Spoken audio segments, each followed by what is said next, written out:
मंडल यात्रा काढण्याचा नैतिक अधिकार राष्ट्रवादीला आहे का? ओबीसी ओळखू नये तुम्हाला चांगला. ही फेक यात्रा आहे, मंडल यात्रा आहे. त्यांना कुणी अधिकार दिला? हा मंडल यात्रा काढण्याचा नैतिक अधिकार राष्ट्रवादीला आहे का? त्यांनी जाहीर करावं. मनोज जरांगेंच्या आंदोलनाला जाहीररित्या पाठिंबा देणारे हे शरदचंद्रजी पवार, बजरंग सोनवणे, राजेश टोपे, तुम्ही मंडल यात्रा काढताय. ओबीसी ओळखू नये तुम्हाला चांगला. तुमच्या हातून ओबीसीची वोट बँक संपली म्हणून ह्यांनी हा पोरखेळ लावलेला आहे. ओबीसीना कळून चुकलेलं आहे काय ओबीसीचं आरक्षण कुणी संपवलंय हे माहिती आहे ओबीसीना. त्यामुळे ही फेक यात्रा आहे, मंडल यात्रा आहे. ही मंडल यात्रा नाही. मंडलचं काय धोरण होतं, काय तत्व होती, यांच्या पक्षाच्या प्रमुखांना कधी पाळली का? आणि त्यांचा मंडलचा संबंध काय? मंडल आयोग इम्प्लिमेंट होत होता देशभरामध्ये. योगायोगाने हे महाराष्ट्राचे मुख्यमंत्री होते आणि त्यांची सही झाली.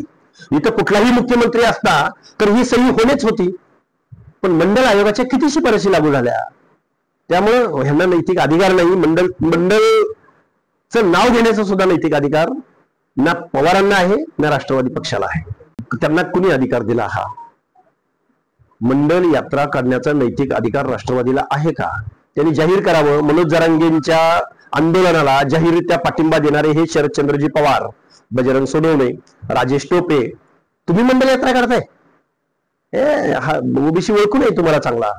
तुमच्या हातून ओबीसीची वोट बँक संपली म्हणून ह्यांनी हा पोरखेळ लावलेला आहे. ओबीसीना कळून चुकलेलं आहे काय ओबीसीचं आरक्षण कुणी संपवलंय हे माहिती आहे ओबीसीना. त्यामुळे ही फेक यात्रा आहे, मंडल यात्रा आहे. ही मंडल यात्रा नाही. मंडलचं काय धोरण होतं, काय तत्व होती, यांच्या पक्षाच्या प्रमुखांना कधी पाळली का? आणि त्यांचा मंडलचा संबंध काय? मंडल आयोग इम्प्लिमेंट होत होता देशभरामध्ये. योगायोगाने हे महाराष्ट्राचे मुख्यमंत्री होते आणि त्यांची सही झाली.